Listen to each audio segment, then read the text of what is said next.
Alrighty guys, welcome back to your 40-second video, and in between the last video and this video, look at all of the work I have done. I created all of these functions to calculate all the statistics that we need. Now, you guys are probably like, OMG, WTF, BBQ. Why? I don't know. You might like barbecue. But I'm not going to go ahead and talk you guys through all of these functions because, like I said in the last video, it's pretty obvious what they all do. And if you don't know what they do, there's a little comment above.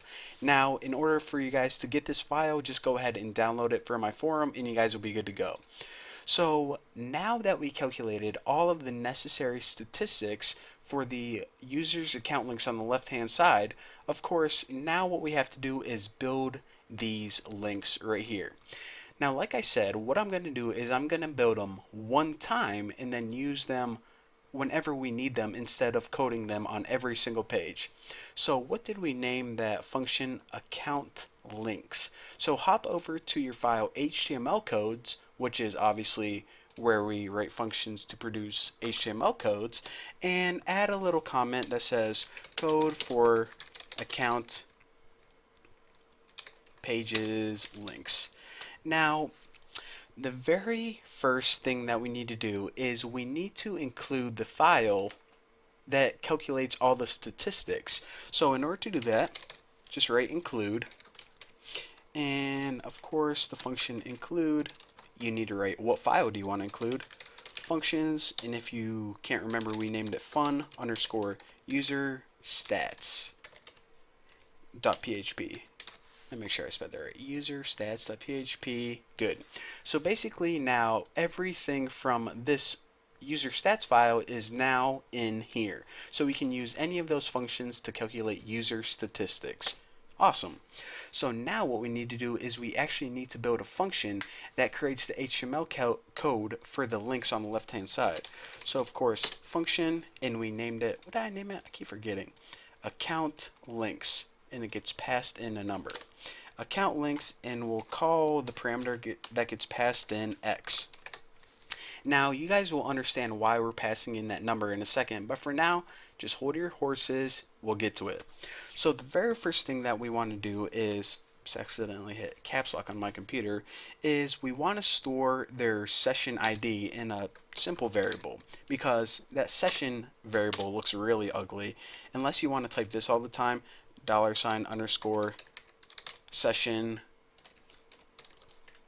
user underscore ID. I really don't want to type that every single time I'm working with their session ID, so that's why I changed it to a nice shorter variable, my ID.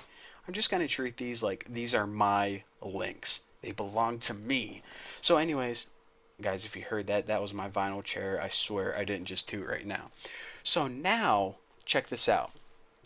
In order to make these functions incredibly easy to work with, let's think about this. Each of these functions calculate an important statistic for the user and returns either a blank or a number in between parentheses. It basically returns a string of how many items it figured out. So instead of calling the function and throwing it in other weird functions, what I decided to do is I want to store each of these strings in a nice, easy to understand variable, such as this. All pending is the number that it returns. It pretty much counts up all of the items that you have pending, and it's going to be stored in this variable. Simple enough. So all pending equals calculate all pending items.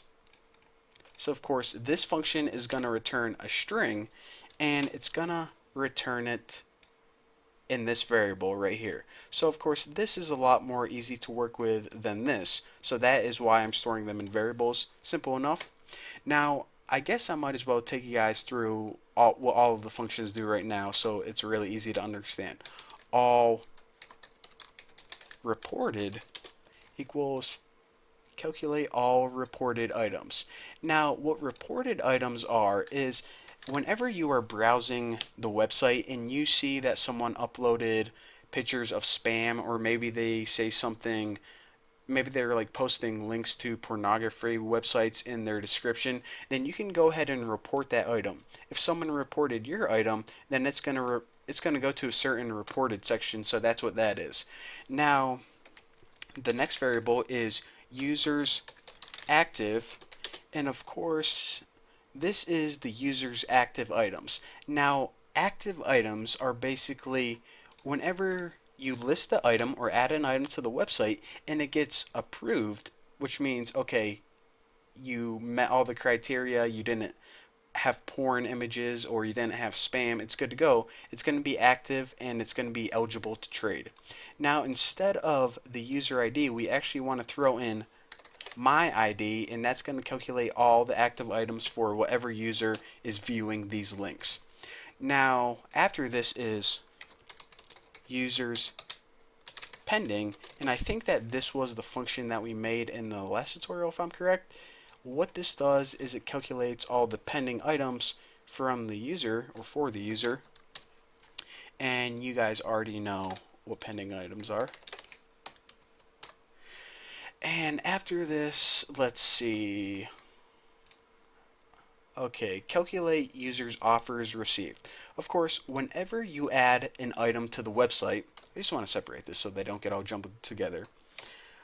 Let me type this first. Users offers EIVED. There we go. Make sure I spell it right. Okay, whenever you add an item to the website, people can make an offer on your item. For example, if I listed my Xbox games and someone offered me a frog, then that would be one offer that I received. So then this number would be 1. And hopefully someone offers me a frogs because I really like frogs. Now after this is offers made. So I was going to copy that, but I'm not that lazy.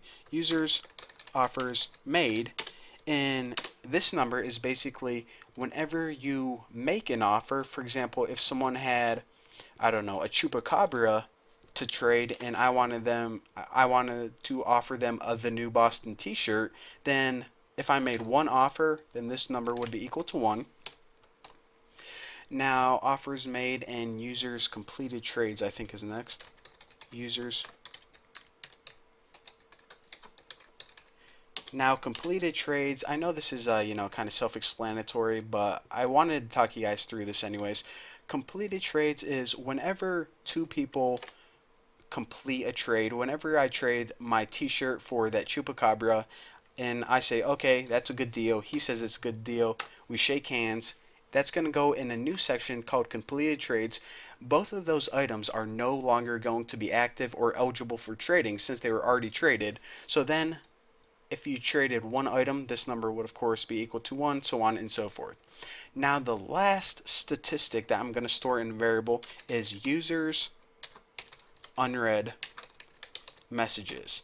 Now the reason that I don't want to store the total number of messages in only the unread messages is because we only want to alert the user whenever they have new messages. We don't want to bore them with, they don't care how many messages they got overall. As soon as they log in, they want to see, oh, how many new messages do I have? So calculate users unread messages basically calculates how many messages that they have, how many new messages do they have, basically is what I'm trying to say. So now let me just go ahead and check over this one more time. Pending, reported, active, pending, received, made, completed trades, and unread messages. Okay. So now we have all of these very complicated statistics stored in nice, easy to work with variables. So now what we can do is we can move on to the next tutorial, and in the next lesson what I'm going to be doing is I'm finally going to be showing you guys why you pass in that number 0 for here. And it's actually a really cool feature that I built in, and it's actually really easy to code in your website. So anyways, that's what we're going to be doing in the next tutorial, so yeah, I'll see you then.